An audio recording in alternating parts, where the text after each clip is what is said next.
going to go live a few minutes early because the last time I tried to do this with Facebook, who is insisting that I use this new version, it didn't work. And Michael and I recorded this big, long puppy talk, coffee talk that absolutely did not work. So, so I'm a few minutes, I'm actually now right on time, 6 o'clock.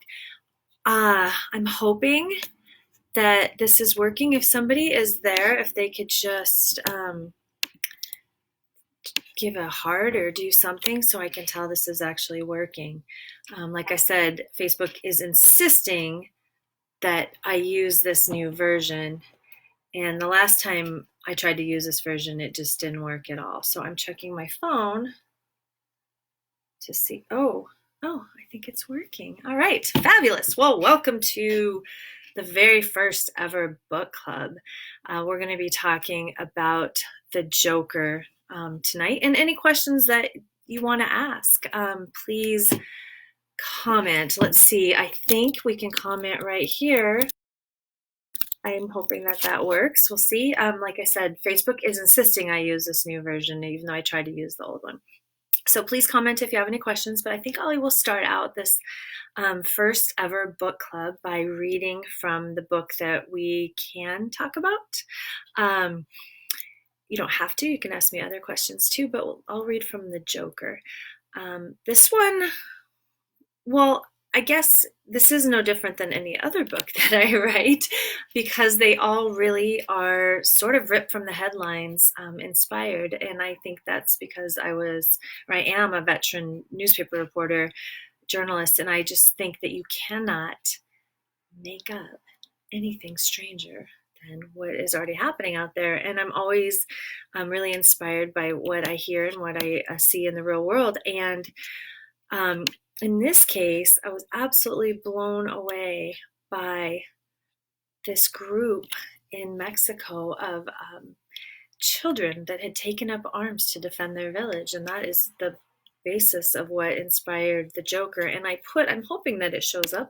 I put a link to one of those articles I read about it that inspired it. So I'm sorry if I seem a little discombobulated here. I'm not convinced that I am live. Like I said, Michael and I spent all this time on this live, and it did not.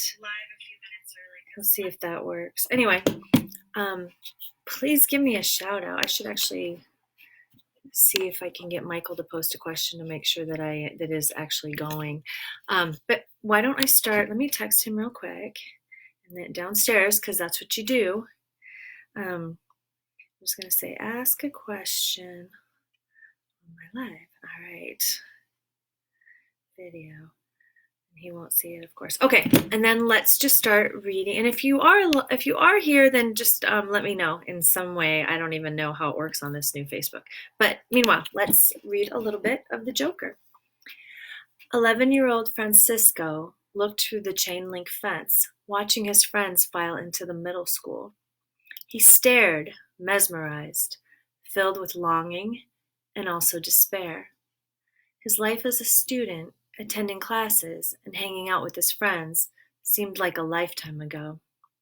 It was actually only 3 months before that he'd been laughing and joking with his friends and learning math, writing, and science. But a few months had changed everything. When his uncle was found dismembered in front of the town square, Francisco's days of going to school were over. The school was in cartel territory and was now considered off limits as the cartel's violence and threats escalated each day. Francisco's dreams of becoming a teacher seemed like something from another life as well.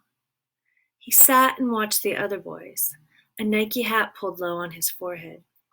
His eyes were hidden behind sunglasses, and his nose and mouth covered by a scarf. He wore the Grupo de Autodefensa's standard uniform, a white polo shirt with the name emblazoned on the back and khaki pants. His rifle hung at his side. It was now a part of him, wherever he went. You just never knew when they might be out there waiting to get you.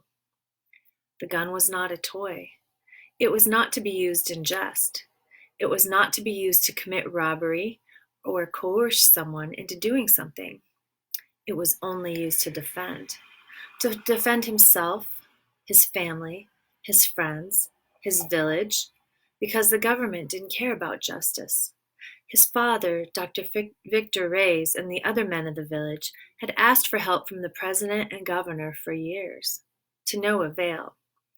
That's why his father and friends had formed their own auto defenses years ago, a self-defense force that patrolled the village, manned lookouts on rooftops, and worked to keep the villagers safe. They had even branched out, traveling to small neighboring towns and hunting down cartel members and driving them out of town. They had taken back control of 5 smaller towns within driving distance, but they still were in a full-out war with the Feroz cartel. But the violence had grown even worse lately. The Mexican government had promised to send routine police patrols to the village, but Francisco's father didn't trust the police. Police, like politicians, were easily bought. 3 months ago, 10 musicians from their village had left in a van toward the sea where they had a scheduled performance. The van was ambushed just outside of town, and all 10 of the musicians were murdered. That's when Francisco's father began training the children. "You must learn to defend yourselves," he said. "Francisco!" A boy in the crowd filing into school stopped and waved at him. It was his friend, Antonio. He began to lift his hand to wave back, but then let it fall to his side. It was time to move on, to leave childish things behind. He hoisted the strap of his gun onto his shoulder and turned away. I think I'll keep reading. Chapter 1. Eva sat in front of her ornate gold vanity mirror and applied blood-red lipstick to her full lips. Her onyx eyes, lined thickly with black coal, stared back at her. Alex came up behind her and met her eyes in the mirror. "Bella," he said. He leaned down and lifted her thick black hair off the back of her neck and kissed her shoulders. "You look amazing, you smell wonderful, and you taste delicious." Eva leaned back into his embrace, letting her eyes close to half slits. But she was soaking in his image from the mirror. From the first second she'd seen him that day at the airport, Eva had been drawn to him. His demeanor was an intriguing mix of both arrogant and nonchalant. His body was fit and his hair was slicked back in silver gray. He was nearly twice her age, but he was the best lover she'd ever had. He was into yoga and running and was in great shape. But it was more than that. Lots of men had fit and toned bodies.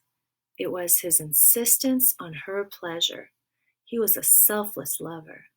His pleasure came from hers. At first, when he sat beside her on the plane, she had vowed to avoid him at all costs. After all, everyone she ever cared about ended up dead.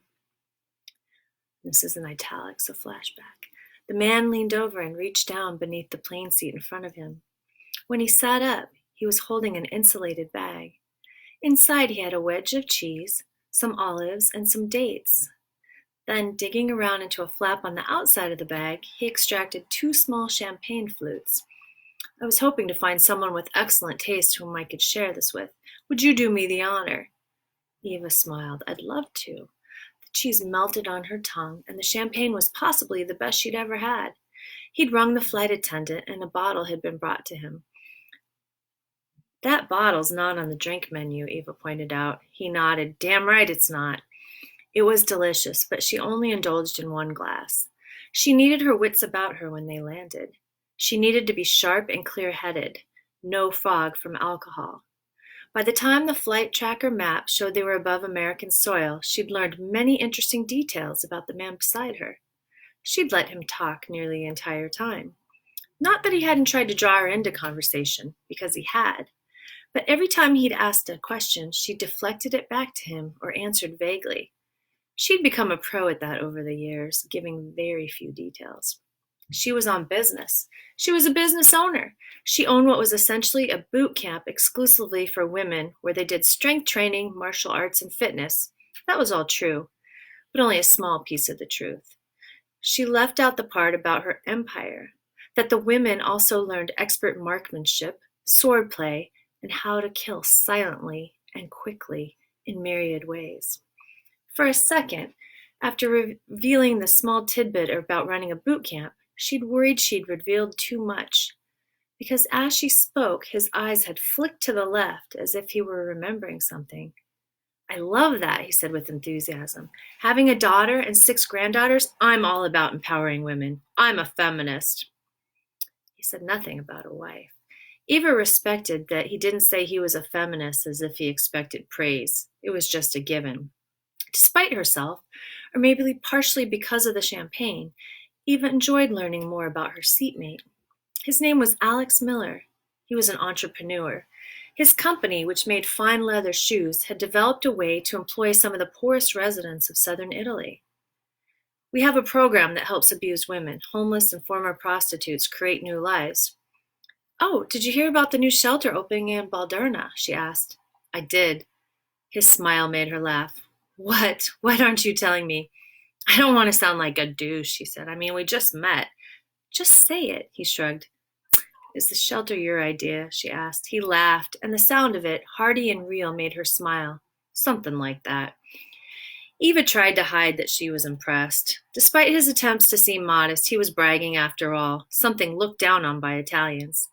Even though he was trying to present la bella figura, putting his best foot forward and making a good impression, his braggadocio was threatening to present an ugly face, a brutta figura. But he was English, so she could forgive that faux pas. She found out more before the plane landed. He was divorced. He loved yoga and running. He was close to his son and daughter, both in their 30s. His 6 granddaughters adored him. He paid for a family trip to Italy every year, and all 11 of them stayed in the same villa. They spent weeks on end, eating good food, swimming, sailing, soaking up the sun. It was the highlight of his year. They were all still there in Italy, but he'd had to fly to Miami to close a business deal. Where is your villa? Eva had a hunch. She assumed he rented a villa when he first mentioned it, but as soon as he said the name, it all clicked. It was just down the beach from her place. She'd heard a very wealthy British man had bought the place, named for the village in Tuscany where the original owners had been from. She knew it well. It was lower on the hill than her own villa and had some wide stone steps leading to the beach and a sheltered swimming cove. Sometimes on her walks, she'd heard the delighted screams and laughter of children right across the rocky outcrop that separated her beach from theirs. It had always filled her with both joy and a piercing sadness that struck at her core and sometimes made her gasp with pain. Her own children would never laugh again. You know it? He asked. Oh, yes, she said. Do you live close by? Yes. There was that look in his eyes again, as if he were remembering or trying to remember something. She'd tried to keep a low profile about what went on her villa behind the massive stone walls, but there'd always been rumors. He said something else, just as the pilot announced they were making their final descent. When it became quiet again, he said, I've just spent several hours with you, and yet I still know absolutely nothing about you except your name, Lucia, which was a fake one. It was her middle name. It was too bad, too. He was very intelligent and had an ease and confidence about him that she found extremely attractive. Eva gave him a small, sexy smile. Really? But inside she was thinking, mission accomplished. So now, despite her attempts to avoid Alex, he'd insinuated himself into her life. And she'd revealed exactly what that life was like. Dangerous and uncertain. And he'd accepted it, embraced it, encouraged it. And he told her that being with her was worth the risk. But still, she worried all the time about him and his family, even though they'd stopped coming to the villa and met at a neutral location up the coast, just in case. Her enemies were numerous and ruthless and had long memories. As Alex's mouth traveled around to the front of her, she lifted her arms to embrace him. They had time. Dinner could wait. An hour later, Eva and Alex walked into the dining room. Eva paused in the doorway. Alex stayed back behind her. This was her show. This was her night, her victory, her celebration. The dozen or so people at the table quieted. Then one of them, Don Sabine, began to clap. He pushed back his chair and stood. Soon the other men followed suit until everyone was clapping and standing. Eva gave a slight nod and made her way over to the table. The men, all esteemed heads of mafia families, settled back into their chairs. Eva stayed standing. She reached over and lifted a flute glass and held it high. I appreciate your esteem more than I can say, but this celebration is for all of us. This was a joint effort. Without your loyalty and cooperation, we would not be here tonight. Salute. She lifted her glass to a chorus of salute. After Eva took her seat, she took a few seconds to take in every face at the table. They were all mafia bosses.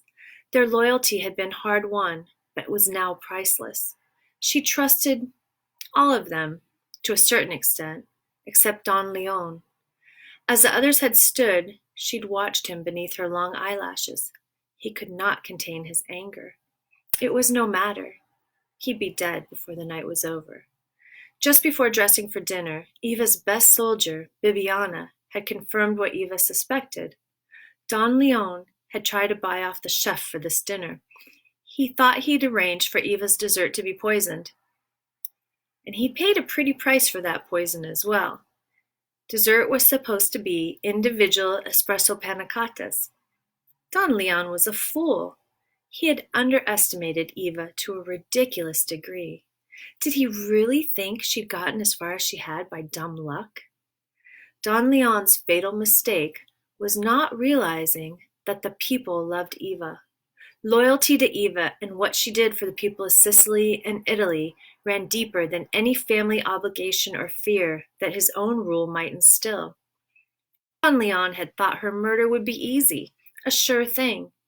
When Eva had planned the dinner, he'd said that to thank her for the alliance, he wanted to send his own personal chef and staff to prepare the dinner at her villa.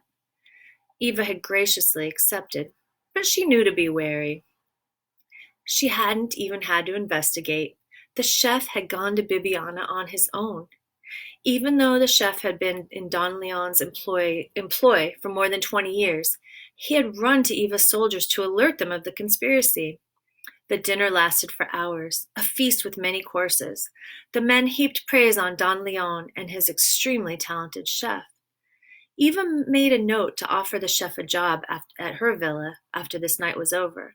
If he preferred to stay in Italy or in Sicily, Eva would make sure he could carve out the dream chef job for the rest of his life. She rewarded loyalty like that, in spades. The men laughed and joked and told stories and drank wine and ate seafood and pasta and truffles. Eva kept secret watch on Don Leon the entire time. The more he drank, the longer that smug smile appeared. At one point, he even flirted with danger, shooting Eva a look of disdain. It was met with a stare that most men only saw right before the life left their body. But then Eva smiled, a small, deadly smile that made Don Leon look quickly away. It was time for dessert. All right, let me see if anyone is there. If thinking at all. Oh, good. People are there. Hi, Lorene. Oh my gosh. Thank you. You're listening while you're driving. Oh, awesome. Hi, Emmy. Hi, Kate. Oh, thanks. Thank you for saying that. Like, I'm not super good at reading, but I try my best. But I have to tell you that the first time I read was like in 2014. I had to read my own writing. And honest to God, I had to have a shot of vodka. I was like, and I'm going to just confess that I did like have to take a shot before I read for maybe like a year every time I read publicly. It was really, really tough. I'm going to just say that oh gosh, how long has my sister-in-law been married? I'm going to say it's like 20 years, but 20 years ago, we're Catholic and she wanted me to do a reading at her wedding. And I, of course, am not going to say no.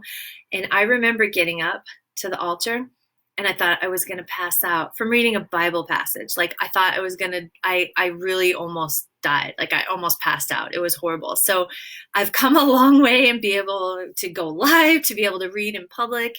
The very first time I did read in public, I practiced every possible scenario.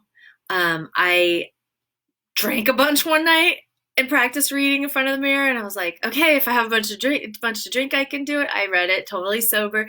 I had a migraine one night, and I'm like, I gotta get up. and I have to read this out loud because what if, because I was getting a lot of migraines a couple of years ago, and it's like, what if I have this reading, this important reading, and I have a migraine? And I'm like, no, I did it. I know how to do that. So thanks for saying that. That's really sweet.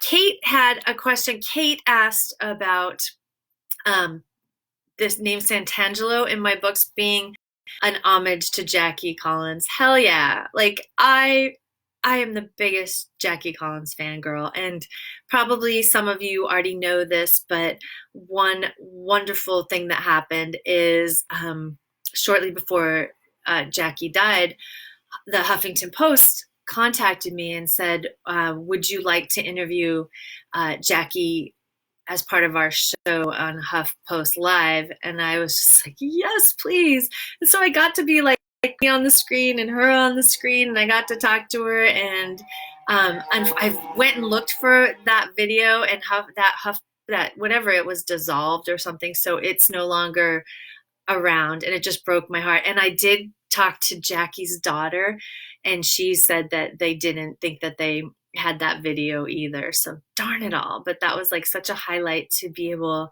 to talk to her. I admire her so much. When I was growing up, there weren't a lot of books that featured Italian American women, definitely not like badass Italian American women. So when I discovered her books, the Lucky Santangelo series, I fell in love. It's like, wow, there's an Italian American badass woman. So I definitely credit her with everything I write. Like every strong female badass Italian American woman character is definitely inspired by Jackie Collins. So she rocks. Although it's so funny, I don't know if anybody else is watching Tiger King, but as soon as I'm done here, I'm gonna go watch a little bit more of it. And the first quote, one of the first quotes in the movie was, "Big cat people are backstabbing assholes," or I can't remember. I think it's assholes. And I know Jackie had like a panther. Like, how insane is that? Like, she owned a panther that would hang out by her swimming pool with her dog. But whatever. She's like the farthest thing from a backstabbing asshole. I love Jackie. Hey, Jay. Oh, I'm so glad you hopped in because I saw you on. Thanks, Jay. You know what? On my list of things to do is to send you an audiobook. Jay was supposed to get a free digital audiobook or free digital audiobook online, and for whatever reason, it would not work. So I have one to mail out. It might be delayed because I have not been to the post office. We are stay at home here. And we just got it extended today. The governor extended it till May 4th. Did you binge watch it in one day? I wanted to, but I am such a baby, Jay. I get up at like 5 a.m. And so by about 9 a.m., I'm like, I want to watch another one. I want to watch another one. And finally, I just told Mike, I'm like, I really want to, but I can't. And then, so that was Monday night. And then Tuesday nights, Michael is doing, he's training to be a yoga instructor, which was supposed to be at this yoga studio, obviously, but now they've moved it online. So he's like all night last night till like 9, till my bedtime, he was doing yoga. So now I'm like, all right, as soon as I'm done with book club, I'm going to probably make some coffee and watch the rest of it because it's crazy. It's insane. And I wasn't going to watch it because I'm like, that looks stupid. And then my sister-in-law, Mary, hi, Mary, wherever you are, contacted me after last Puppy Talk Coffee Talk and said, your homework for this week is to watch Tiger King. And I'm so glad she's told us to do that. So you're stay at home that long too. Yeah. The governor, Waltz, just announced today till May 4th. It's extended. So Jay, I have your address to mail you that, but I can't remember. You're East Coast, I think, right? So please stay safe out there, everybody. Emmy, I know you're Beantown. Lynn, you're here in Minnesota with our governor. I don't know about you, but every time I'm just relieved that we're doing what we're doing here because it seems like that's really helping. So any questions about writing TheJoker? I put a link because there are all kinds of articles out there about these groups that are defending themselves against the cartel in Mexico and in the children that was, in TheJoker. And if you have not seen that documentary, Cartel Land, holy cats, it is so intense. It is so crazy. And I watched that as I was writing because I don't think I knew about it beforehand, but as I started doing more research, north of, oh, you're Beantown too. Oh, so Emmy is there too. Oh, so Jay, do you know where Reading, Massachusetts is, north of Boston by chance? Answer. I'm writing. Um, I don't know, Lorene. I don't know if Lorene asked if I was planning on writing anything about the COVID. Sorry, my eye is wigging out. Into one of my books, and I'm not sure. Like, I'm at a little bit of a loss because right now I'm writing the San Diego book. It's the Next Gia book, and it's based on my visit to San Diego in January. And so I'm deep into that, and I'm not sure what to do next. I usually do like an Eva, a Gia, an Eva, a Gia. So I don't have the next book plotted out, which is very unusual. Normally I have all my books ready to go and the pre-orders up and everything. And because of everything that's been going on, I've been kind of slowing down my half hour south of you. Okay, so I'm gonna get right back to that. So I'm not really sure what I'm gonna be writing about next. I'm not sure it necessarily fits into the crime fiction that my characters are doing right now. So I'm gonna say probably not, but I'm not gonna rule it out. So a half hour south of you. Okay, so when I was growing up, I spent a lot of my summers in Reading, and in Boston sometimes. My uncle Larry lived in Boston. I remember going to his really cool apartment several times. He lived right by Faneuil Hall. Was it Faneuil Hall or Fenway Park? He lived right by somewhere cool. And everybody said, "Oh, do you know who Alice Cooper is?" I'm like, "I don't know who Alice Cooper is." I was just like a little girl. And they said, "Well, Alice Cooper lives in the same building as Uncle Larry. And see that limousine? That's Alice Cooper." And I looked down and I was like, "I don't see her. Like, I don't see Alice. Who's Alice?" And of course, get back to my detectiving. I'm so behind. Oh, you do need to get back. You do. I'm thinking that Detective Jay Collins needs to somehow clear Eva, or should she always have that hanging over her head? You grew up in New Hampshire? Very cool. So Bel Caminos all over the East Coast. We're in Connecticut, we're in Massachusetts, we're in New Hampshire, everywhere. Maine, I think, Rhode Island. I don't know. My dad can say it. He's not on right now. He's probably out at his little campfire with his beer out in the woods hanging out. He's New Hampshire now, I think. But he has a house in Colorado too, so he's usually in New Hampshire. So yeah, I love, love, love East Coast people. They are my people. They are just like, if they don't like you, you know it. I love that. California is not quite like that as much. I'm not sure where I left. I'm not sure where you left off either. I mentioned you, I think in this book, I mentioned that just like a brief mention of you, Jay. No, New York. No, Kate. Why aren't the Bel Caminos in New York? I don't understand. So, Emmy, I ended up in Minnesota because I went to school. I grew up in that town that burned down, Paradise, California. That's where I grew up. I did spend my summers in Colorado and Boston visiting my father.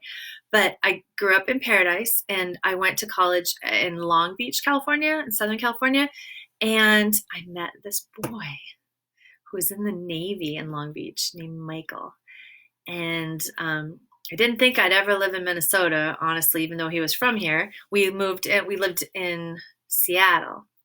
And then at one point he said, "Do you want to move to Minnesota?" And I said, "Okay." And that was it.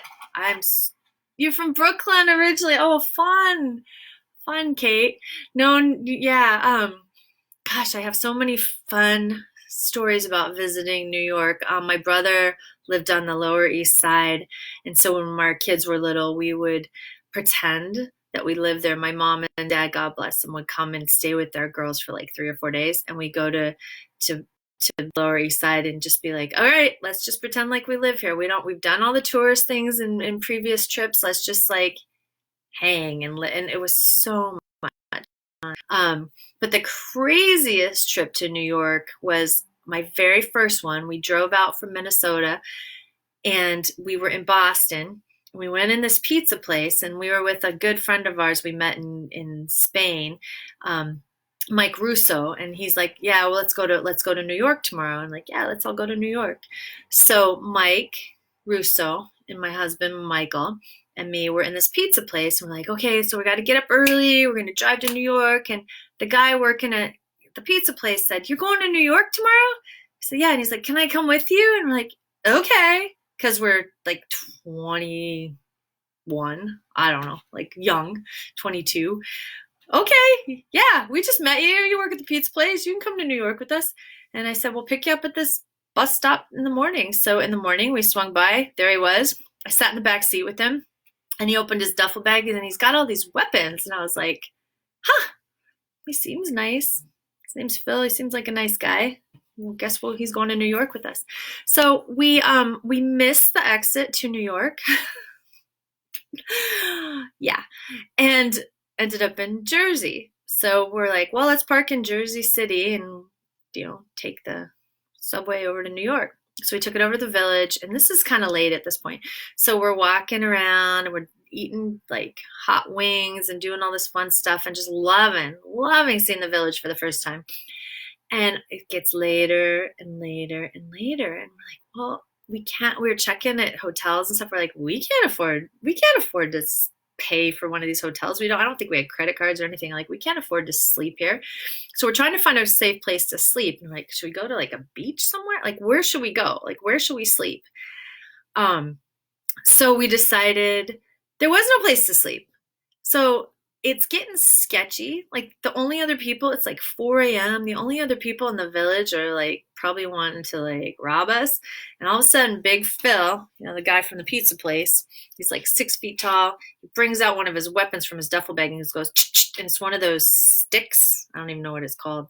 Like this big metal stick. And I'm like, kind of glad Phil has a weapon now hanging out with us. So we made our way safely back to the car in Jersey City, and we're like, what now? I don't know. Let's go to sleep. So we all slept in the car. We're like, okay, get up in the morning, go to the bathroom, kind of do like we were gross. Go back into Manhattan. And then all of a sudden it's like midnight and we're in Times Square. And it's like, well, where are we going to sleep tonight? I don't know. I guess we're going back to the car. 2 super tall dudes, Mike Russo and Phil, the pizza guy, and me and Michael. And we slept in the car for 3 nights, I think. Yeah, I don't know. To be young and dumb like that, I don't know. So I have never, ever seen New York like that first time. It was fun. It was great. Got over to Brooklyn and the Bronx. I'm just looking if there's any more comments. I'm sort of just rambling. Any questions? I should just do Facebook Live and not like a book club because I don't really know what to say. Does anybody have anything they want to know about writing or the Joker or anything? Because at this point we're into about 33 minutes and I think that might be long and boring enough. Anyone have anything? I'm so happy that it's actually working. Because Facebook said, do you want to go back to the original way? And I said, yep. And it's like, too bad. You were going to do it this way. All right. Well, if there's no more questions, I think I will wrap it up. Thank you for hanging out with me and let me ramble and talk to you guys. And you can still comment after this is over if you have any ideas. Do I ever mix up Eva and Gia? You are not boring. Oh, thanks, Emmy. You're sweet. Kate wants to know if I ever mix up Eva and Gia. I don't mix them up, but I mix the tenses up. I do first person present tense with Gia, and then I do third person with Eva. And since I've been going back and forth between the books, God bless my editor. Like, he is worth way more than I pay him because he's just like, you're changing point of view. You're doing that. And it's like, it's because I'm writing so fast and the 2 different characters. So yeah, I kind of have screwed that up. Thank God for my editor. It says we should do a Zoom next time so we can all chime in. That would be fun. That would be super fun. Maybe we should do that because my whole life is Zoom right now. I don't know about you guys, but it's all about the Zoom. Oh, and the women on here, I just want people to just like give a shout out if they're going gray like me. Like I don't know. I think it's kind of the thing to do right now. It's just like let your gray flag fly. I don't know. So anything else before I go binge watch The Tiger King? Nothing? I don't. Thank you for buying my books. Please stay safe and stay healthy. Um, and if you didn't see my post today with the picture, reading is good for you. It reduces stress, helps your memory. So let's keep reading. Um, if you want, throw in some recommendations for movies and series for me to binge watch and books for me to read because my life, like yours, you're too young to go gray. 51, I think I was going gray quite a bit before. I'm 51 now, but I think I actually was going gray a little bit maybe 8 years ago. So, but thank you. That's very kind. Yeah, I don't know. I'm kind of liking it a little bit. We'll see. And I'm really liking not going through the hassle of dyeing it. It's like kind of easy now. So anyway, yeah, anything as you guys are, oh, sorry, as the same for you guys, you're dealing with some different stuff going on, some more, possibly more time on your hands, unless you're homeschooling children. God bless you. I'm going to do one of these. So I have more time to binge watch series and read more books. Lorene, blondes, do they even go gray? Like they just like so naturally look awesome, like with gray going through it. So who knows? Yeah, I bet your gray hair would be super pretty. All right, well, I think I'm gonna wrap this up. Thank you for tuning in, and maybe we'll try a Zoom next time, Lorene, with the Gia book. We'll see. All right, stay healthy, stay safe. Tell the people you love that you love them. All right. I am so grateful for you guys. So great for this community. So thank you. Have a great night.